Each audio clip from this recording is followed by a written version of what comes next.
Audio book वाङ्मय 34 भारतीय संस्कृति के आधारभूत तत्व चैप्टर 2 पार्ट 38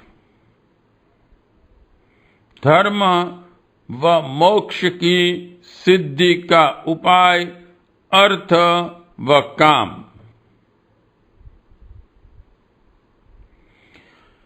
देव संस्कृति का एक पक्ष इतना सर्वांगपूर्ण है कि देखकर आश्चर्य होता है कि वैदिक कालीन ऋषि गणों ने मानव मात्र के अभ्युदय, लौकिक व पारलौकिक प्रगति के एक भी पहलू को अछूता नहीं छोड़ा है।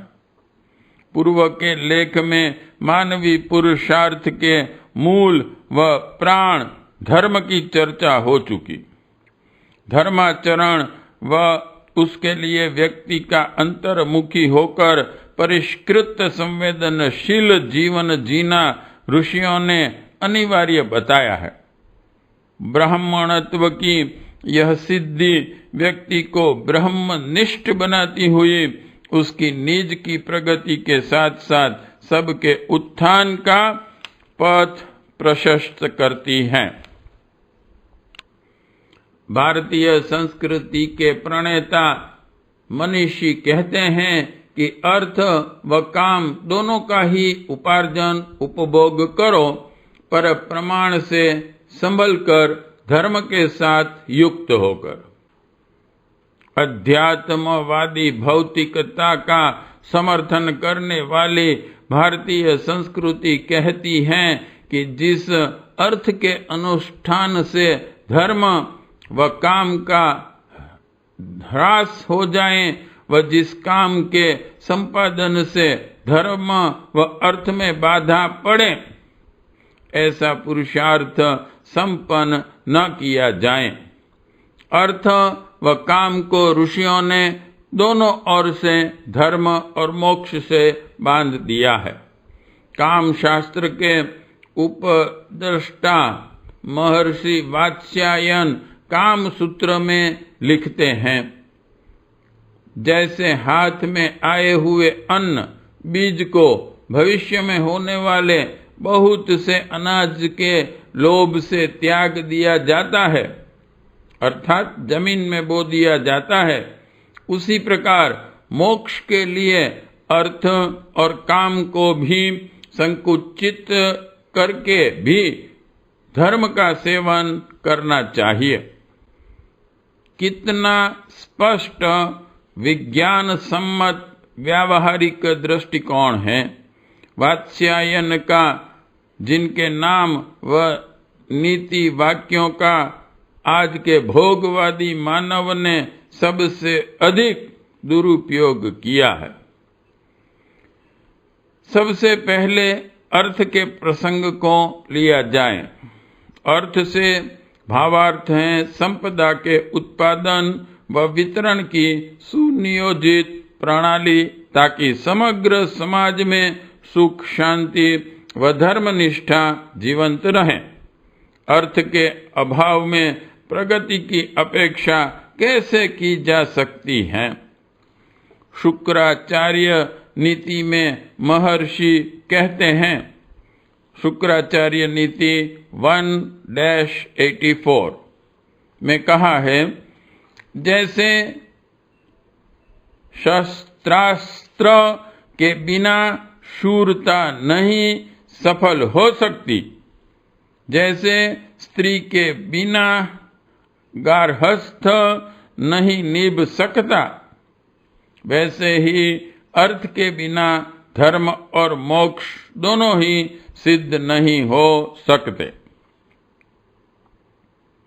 महर्षि चाणक्य ने कहा, अर्थार्थ प्रवर्तते लोकः, यानी कि अर्थ से आशय है अभिलषित वस्तु। इस लोक चाणक्य सूत्र 7/28 कि प्रगति अर्थ पर ही निर्भर है। जिसे प्राप्त करने की सब इच्छा करे वह अर्थ है। क्यों? क्योंकि सुखस्य मूलम धर्मः, धर्मस्य मूलम अर्थः। चाणक्य सूत्र 1-1.2। धन, धान्य, वस्त्र, ग्रह, भूमि, संपत्ति, पशु, विद्या, कला, कृषि, गृहस्थी का सब सामान, इन सब को ऋषियों ने अर्थ में गिना है।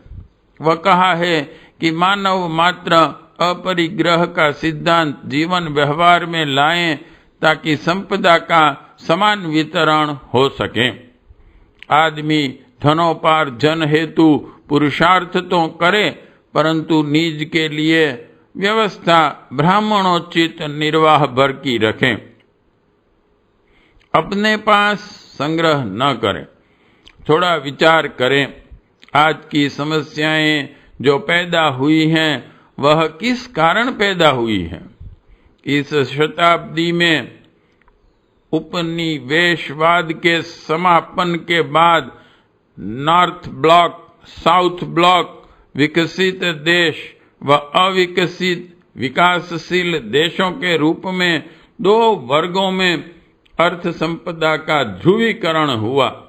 कुछ देश धनी, अत्यधिक धनी बने व कुछ निर्धन व अत्यंत दीनहीन स्थिति में।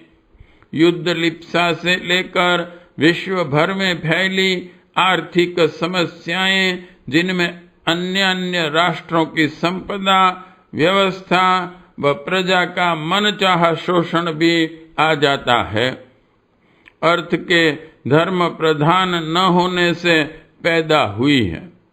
जो अर्थशास्त्र किसी जाति विशेष, धर्म विशेष या राष्ट्र विशेष का ही विचार करता है, वह अर्थशास्त्र धर्म पर आधारित नहीं है। जमींदारों के रूप में शोषक वर्ग के उभरने से लेकर मुनाफाखोरों, काला बाजारियों, दूसरों का शोषण करके धनी बनने वाले कारखानेदारों के पुरुषार्थ के मूल में पूर्व जन्म के पुण्य नहीं, अपितु अधर्म पर आधारित अर्थशास्त्र है। किसी भी समाज में इस प्रकार की विषमता सामाजिक विग्रह, हिंसक विद्रोह व क्रांति को जन्म देती है। सीधा सच्चा अहिंसक रास्ता है संपदा का धर्म प्रधान सुनियोजन। यदि हम विगत 2 शताब्दियों पर दृष्टि डालें तो देखते हैं कि मार्क्स का अर्थशास्त्र एक संजीवनी के रूप में आया। वह मार्क्स गरीबों के मसीहा बनकर आए, परंतु साम्यवाद का यह प्रयोग असफल रहा, क्योंकि मार्क्सवाद में केंद्रीय तंत्र अर्थ प्रदान नहीं है, उसमें विनिमय की व्यवस्था मात्र है। मार्क्स ने मानव को अर्थमानव बना डाला, जो बढ़ते औद्योगिकरण के साथ यंत्र मानव बनता चला गया। अभी तक व्यक्ति पूंजीवादी था, अब समाज पूंजीवादी बन गया। कहाँ आया समाजवाद, साम्यवाद? इसी कारण पूर्वी ब्लॉक में, सोवियत रूस में एक जबरदस्त क्रांति हुई व देखते देखते लेनिन व मार्क्स की स्थापनाएं धूली दूसरित हो गई। जब तक मानव मात्र की समता व एकता की अर्थ को धर्म प्रधान बनाते हुए व्यवस्था नहीं की जाती, सांस्कृतिक रूप से आदर्श समाज की स्थापना नहीं होती। मनुष्य की मौलिक क्षमताओं को विकसित करने की विद्या है धर्म, अध्यात्म तथा उन क्षमताओं का उपार्जन उपभोग हेतु सुनियोजन करने की विद्या है अर्थ। दोनों का युग्म जब तक नहीं होगा तब तक सही समाजवाद नहीं आ सकता। परम पूज्य गुरुदेव ने जिस आध्यात्मिक साम्यवाद की रूपरेखा हम सबके समक्ष रखी, उसका आधार है मनोसामाजिक क्रांति। व्यक्ति की सोई प्रतिभा का परिष्कार, उन्नयन व उससे समाज की प्रगति के विभिन्न सोपानों का खुलना। आज की उपभोग प्रधान पूंजीवादी पाश्चात्य संस्कृति की सारी पीड़ाओं का समाधान यही क्रांति है, जिसकी दिशा हमें भारतीय संस्कृति से मिलती है।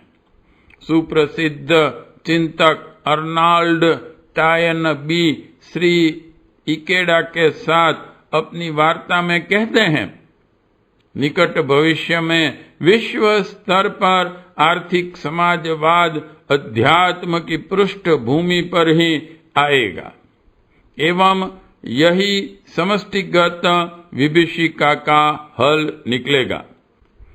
वे कहते हैं कि उपभोगवादी संस्कृति ने साधन दिए, किंतु उनका सुनियोजन बताकर भोग को ही प्रधानता दी। इसका परिणाम यह हुआ कि व्यक्ति का विकास अवरुद्ध हो गया व अर्थ संपदा भी कुछ क्षेत्रों में संचित होकर रह गई। इस आर्थिक वैषम्य का समाधान आध्यात्मिक धरातल पर ही निकल सकता है, जिसका मार्गदर्शन पूर्वात्य संस्कृति युगों से करती आई है। Into bracket choose life, Oxford university press 1987 पुस्तक से उद्धृत। Bracket complete. कठोपनिषद में निचिकेता यमाचार्य से कहते हैं, न वित्तेन तर्पणीयो मनुष्य, अर्थात मनुष्य संसार भर की दौलत पाकर भी तृप्त नहीं हो सकता। इसलिए वैदिक विचारधारा में वित्तेषणा को, परिग्रह को निंदनीय ठहराते हुए अर्थ को धर्म का आधार देकर उसकी त्याग में, मोक्ष में प्रतिष्ठा करने की बात जोर देकर कही गई है। इसके लिए समाज में एक तंत्र कभी था जो वैश्य रूप में जाना जाता था।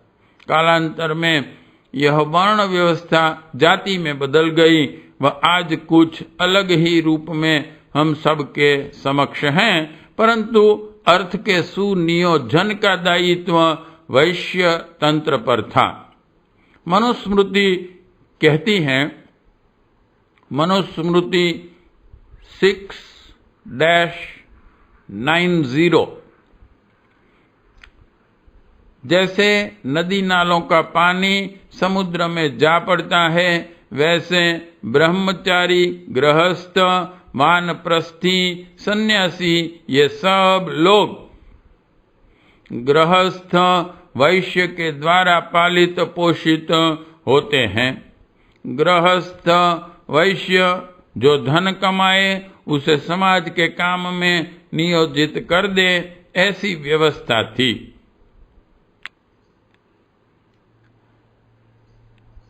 वस्तुतः परिग्रह करने वाला विलासी सुख साधनों में लिप्त व्यक्ति का बहिरंग धार्मिक रूप कुछ भी दिखाई पड़े, यदि वह अर्थ की वितरण प्रणाली को बलवती नहीं कर रहा तो धीरे धीरे संवेदना की दृष्टि से वह कुंद निष्ठुर होता चला जाएगा। वह आत्म तत्व से, धर्म से उतना ही दूर भी हो जाएगा।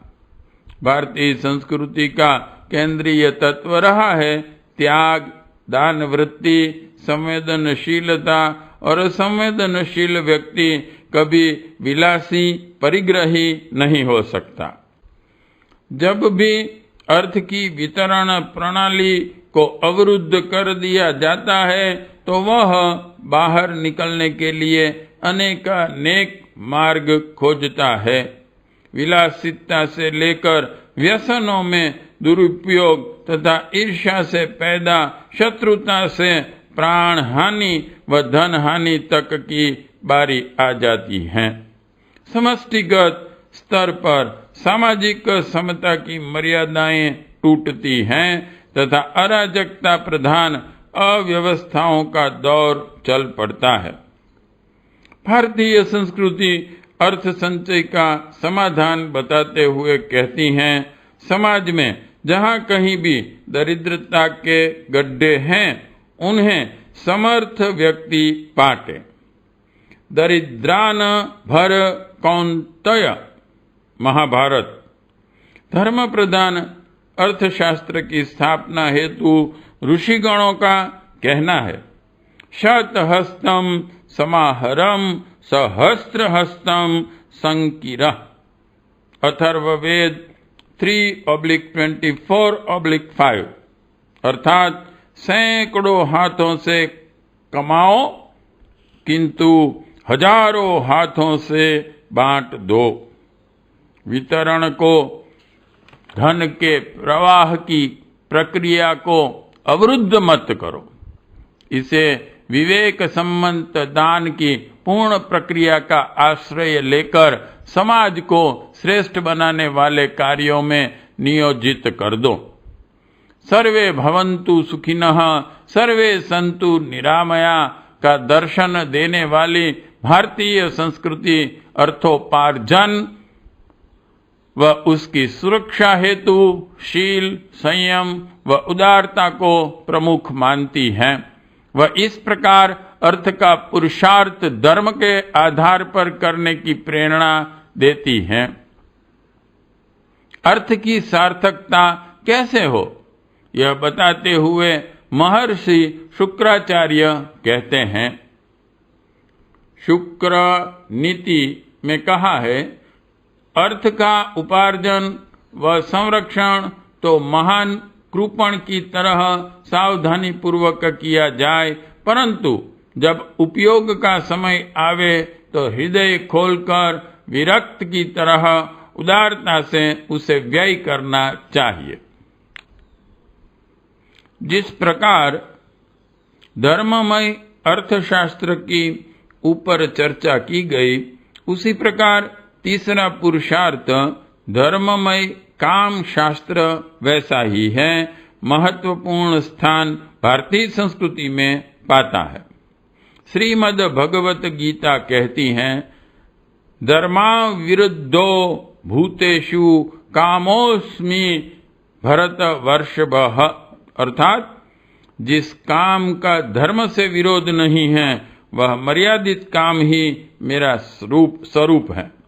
भारतीय संस्कृति काम को भी धर्म के स्थान पर प्रतिष्ठित करती हैं। वह कहती हैं कि हमारे विषय भोग से सामाजिक व्यवस्था न बिगड़े, समाज में अशांति न पैदा हो, समाज में दुख, दैन्य, दरिद्रता न उत्पन्न हो, हमारा विषय भोग भी समाज के लिए सुखकर हो। काम आखिर है क्या? काम्यते इति कामः, इस व्युत्पत्ति के अनुसार विषय और इंद्रियों के संपर्क से उत्पन्न होने वाला मानसिक आनंद ही मुख्यतया काम कहलाता है। जो भी शरीर व इंद्रियों को सुख देने वाले अहलौकिक और पारलौकिक इच्छित पदार्थ हैं, उनको काम की परिधि में गिना जाता है। ऋग्वेद के ऋषि कहते हैं, कामः मनसो रेतः, यानी कि काम चित्त का, मन का बीज है एवं यह काम सुख का मुख्य साधन होने के कारण प्राणियों को अत्यंत अभिष्ट हैं। वे यह भी कहते हैं कि इन सुखों को धर्मानुसार भोगने में कोई दोष नहीं है। काम का औचित्य की मर्यादा में रहकर यदि पुरुषार्थ संपादन किया जाए तो वह उल्लास, दीर्घायुष्य, चिर यौवन तथा आत्मिक आनंद देता है तथा धर्म प्रधान होने के कारण मोक्ष का निमित्त कारण बनता है। यह भारतीय संस्कृति के मनीषी बताते आए हैं। फिर भोग भोगने में काम का नियोजन होने के क्या परिणाम होते हैं, यह भी ऋषि हमें दिखाते हैं।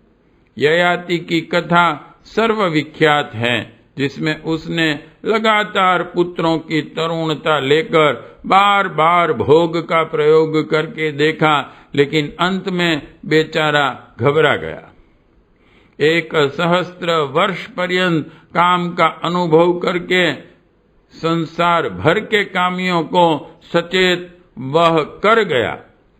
भागवतकार ययाति से कहलवाते हैं, भागवत 8-19-13, पृथ्वी में जितने भी धन धान्य, सुवर्ण, पशु और स्त्रियां हैं, वे सब मिल करके भी उस पुरुष के मन को संतुष्ट नहीं कर सकते, जो कि कामनाओं के प्रहार से जर्जरित हो रहा है।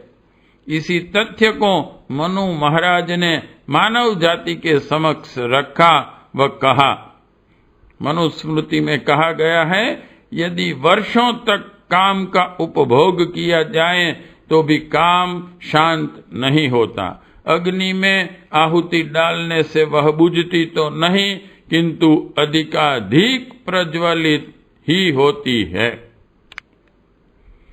इन सभी उद्धरणों से मन का असमंजस स्वाभाविक है कि विषयों का उपभोग धर्ममय तथा मोक्ष प्राप्ति का साधन कब बनता है तथा कब वह मनुष्य के लिए अधोगामी बन जाता है। सामान्य व्यक्ति का शास्त्र वचनों तथा लौकिक जीवन में संव्याप्त मान्यताओं से भ्रमित हो जाना कोई आश्चर्य की बात नहीं। कहीं कोई महामंडलेश्वर ब्रह्मचर्य की महत्ता पर ढेरों वक्तृताएं देखे जाते हैं, किंतु इनके जीवन में इंद्रिय संयम सर्वाधिक दिखाई देता नहीं। क्योंकि काम को गोपनीय प्रसंग माना गया है, अतः पारस्परिक चर्चा तक हमारे समाज में अश्लील मानी जाती हैं। अतः काम संबंधी विकृतियां समाजगत व मनोगत दोनों ही क्षेत्रों में बड़े व्यापक स्तर पर फैली देखी जाती हैं। इसलिए काम के परिष्कृत रूप की व्याख्या यहाँ अनिवार्य है। काम प्रक्रिया जो सृष्टि के मूल कारण प्रकृति पुरुष के मिलन से लेकर दाम्पत्य जीवन बसाने तक चली आ रही है, विश्व की एक ऐसी अनिवार्यता है जिसे अस्वीकार नहीं किया जा सकता। काम मात्र काम सेवन ही नहीं है, अपितु विनोद, उल्लास व आनंद का नाम है, जो व्यक्ति की प्राण विद्युत के माध्यम से उसके व्यक्तित्व से परिलक्षित होता है।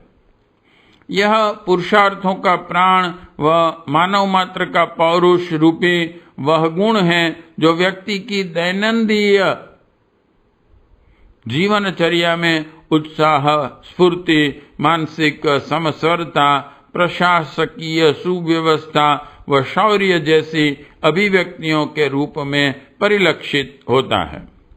जब यही काम तत्व विकृत हो जाता है तो विषयोपभोग से लेकर जीवनी शक्ति क्षरण तक रोगों, दुर्बलताओं के आक्रमण से लेकर समाजगत वासना के तांडव के रूप में देखा जाता है। कुदृष्टि, कामुकता काम तत्व की विकृति का प्रमुख निमित्त कारण है।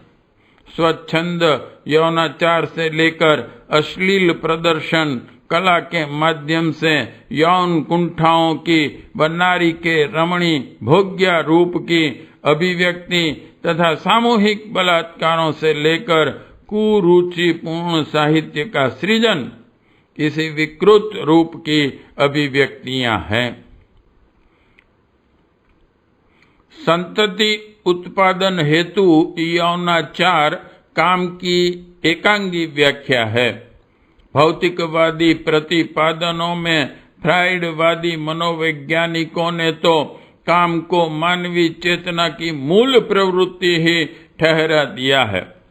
कामुकता के धरातल पर लाभ पटकने के कारण ही काम का वह स्वरूप लुप्त हो चला है जो मनुष्य को कभी श्रेष्ठ बनाता था। काम प्राणी के अंतराल में कार्य करने वाली एक ऐसी उल्लास भरी वृत्ति का नाम है जो सदा उसे आगे बढ़ने, ऊंचा उठने के लिए प्रेरित करती है। व्यक्ति की जिजीविषा, संकल्प शक्ति, असंभव दिख पड़ने वाली उपलब्धियां साहसिक प्रयासों व प्रचंड पुरुषार्थ के रूप में वही उभरती दिखाई देती है। इसी शक्ति के कारण प्राणी उछलते कूदते तथा उमंग उत्साह से भरे रहते हैं। इसी का एक छोटा रूप यौनाचार भी है। संतान सतेज और निरोगी किस प्रकार हो, उसका ठीक ठीक पोषण कैसे हो, यह सारे पक्ष धर्ममय काम के अंतर्गत आते हैं। यौनाचार के आकर्षण में प्रकृति प्रेरणा का एकमात्र लक्ष्य यही है कि सृष्टि का प्रजनन क्रम चलता रहे, किंतु उसे यौन तृप्ति का आधार मान लेना एक भूल है। आज मनुष्य ही इस क्षेत्र में अन्य जीवधारियों की तुलना में अधिक स्वेच्छाचारी बन गया है। यह एक विडंबना है। काम भाव संवेदनाओं का परिष्कृत रूप है जो स्वस्थ मनोरंजन के रूप में तो कभी भक्ति या प्रेम के रूप में, कभी कला की उच्च स्तरीय अभिव्यक्ति के रूप में, तो कभी प्रशासकीय व्यवस्था व कुशलता के रूप में सामने आता है। समाज का क्षत्रिय कहा जाने वाला वर्ग काम रूपी पुरुषार्थ का उपार्जन ही करता था। लोकरंजन हेतु वही स्वस्थ प्रतिस्पर्धाओं, क्रीड समागमों, शौर्य के प्रदर्शनों की व्यवस्था भी करता था। राज्य व्यवस्था भी ऐसे व्यक्ति संभालते थे जिनका काम तत्व धर्ममय हो। कालांतर में क्षत्रिय वर्ण जाति बन गया। वह यौनाचार काम का विकृत रूप बनकर क्षत्रियों की सबसे बड़ी दुर्बलता बनकर सामने आया। काम धर्ममय तब बनता है जब काम बीज का ज्ञान बीज के रूप में परिष्कार किया जाता है। इंद्रिय संयम से उसका आरंभ तो होता है, किंतु अंत होता है ब्रह्म से एकाकार होकर मोक्ष में।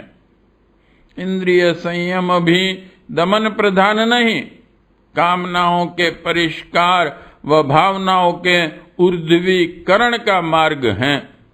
ब्रह्मचर्य का सुंदरतम स्वरूप आदर्शों व सिद्धांतों के प्रति प्रगाढ़ निष्ठा के रूप में दिखाई देता है।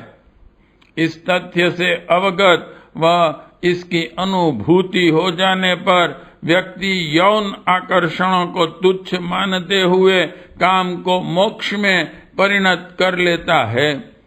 वस्तुतः काम के स्थूल आकर्षण का आध्यात्मिक प्रेम में परिवर्तन ही ऊर्ध्व गमन है। प्रतिभा का जागरण, ओजस्विता का प्रकटीकरण, हृदय की विशालता का औदार्य के रूप में दिखाई पड़ना, काम की सुंदरतम अभिव्यक्ति हैं। मोक्ष की, जीवन बंधनों से मुक्ति की, ईश्वरीय सानिध्य के दिव्य रसास्वादन की भूमिका यहीं से बनती है। अध्यात्म सम्मत काम विज्ञान ही आज की भोग प्रधान संस्कृति का उत्तर हो सकता है, इसमें किसी को संशय नहीं होना चाहिए। आज का आस्था संकट अर्थ व काम इन दोनों के धर्म से विलग हो जाने से पैदा हुआ है। यह निष्कर्ष सभी विचारकों का है।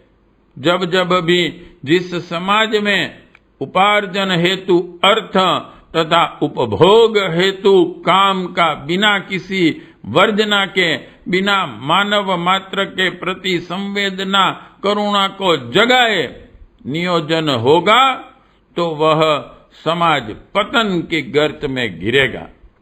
यदि हमें आज समाज को, व्यक्ति को सही दिशा में अग्रगामी बनाना है, सतयुगी दुनिया का प्रारूप विकसित करना है, तो अर्थ व काम को धर्म के आधार पर प्रतिष्ठित करना होगा। सांस्कृतिक क्रांति अगले दिनों यही कार्य संपन्न करने जा रही है। पार्ट 38 समाप्त।